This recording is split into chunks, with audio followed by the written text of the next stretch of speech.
West London VR on the CADEsport Water Village course. This is set in New York City. It has something like 15 to 20 bends on this, quite tight ones, so your cornering skills need to be red hot. Now I just put the phone on the handlebars here, so just testing the response of the handlebars there, which was quite good.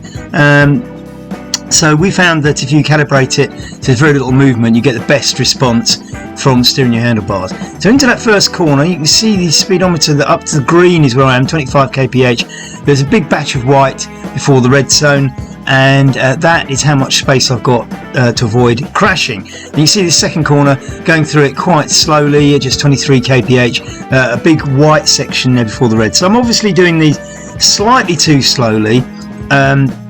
I'm staying on the bike. You get a 4-second penalty if you come off, but remember you get the 4-second penalty on the ground as I test the steering again. I had actually only just sort of set this up, and there was a new steering app as well. So as I say, now going into this corner, I'm in the red, and despite braking a little bit late, I crash, lose the 4 seconds. But as you can see now, I've got to build that speed up, so I'm already losing places potentially just because I'm riding slower than everybody else. Come up to the next bend, and I'm right on the cusp of the red now, and I go into the red, just brake enough. Now if you tap the brake space bar, now you can even use the space bar on your now braking too much there. This is because I was holding the space bar down, or holding the if you got it on your phone app, just holding the brake bar too long, and it slowed me right down to halt. Whereas if you just tap it, you get little brakes. Now just getting round there, right on the cusp of the red, but just tapping that time. Whereas the corner before, I was holding it down and did too much. Again, just tapping gently, just keeping the speed down enough to stay on the edge of that red and stayed up on that corner again.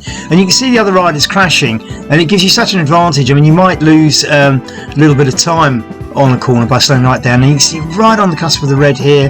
Now I'm not sure whether that crash was me crashing independently or the presence of the other rider who has gone down at the next bend. Anyway, I'm right on the red, and we see again that collision with another rider, and I'm not 100% sure whether that was my fault or the proximity of the other rider and me veering into them caused the problem, because sometimes you will stay up and it veers a little bit to the side as it goes around the bend, but doesn't quite crash you. So no idea.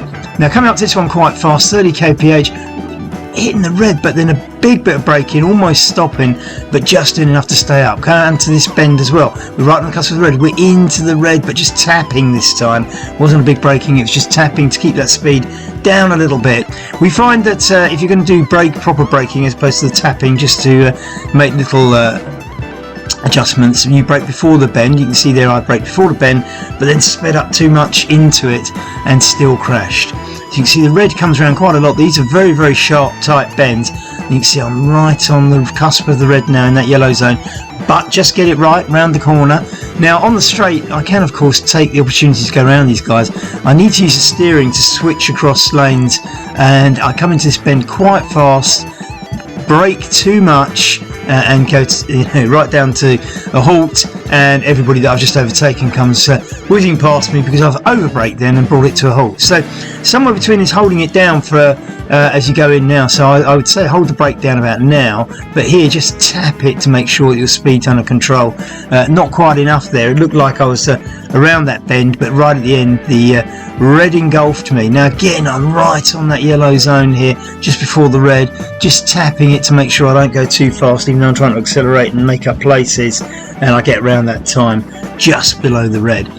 This is 2.6 kilometers, and we're up 1.5 of the way through as we get around this bend again, just right on that red, getting it perfectly, right on the cusp of the red and the green, and again just right there. The needle, the speedometer in the bottom of the screen, just absolutely on the cusp of the green and the red. Now there aren't, in this lap, there aren't too many of these bends left. As we get around that one, just again narrowly missing a fall there, and again, oh, we're going to crash this time perhaps. No, big bit of braking into the bend, lost speed, but didn't actually crash. So it's probably saved me about 3 seconds if you take the simple assumption that I might have lost a second by over braking, but I haven't lost 4 seconds by crashing. one more of these bends to get around just on the red, very, very tightly. And now we go into this parkland, and it's very sweeping here. You can see there's 600 metres to go to the finishing line of this lap, but the bends from now on to the finishing line, except for the very last one, are all sweeping like this. So you can see the gap between the green and the red is huge there, getting up to 35 kph. Now I need to get around these guys, so I need to be in a slightly different lane to them, and I've done that, so I'm not getting blocked by them anymore. Using the steering, you can use this on your phone or on your keyboard, but you can see now getting up to 41 kph for the first time in this race. But we come back into the built up area. Ben's going to get a little bit tighter. It's still sweeping here on this one, and I take that a little bit too slowly. There's too much white between the green and the red for my liking, but stay up, which is the main thing. You can almost win a race by staying up here. Now as we head towards the finishing line, there is one sharp bend before the finish, and as you can see here, we come up to this 90 degrees swing around.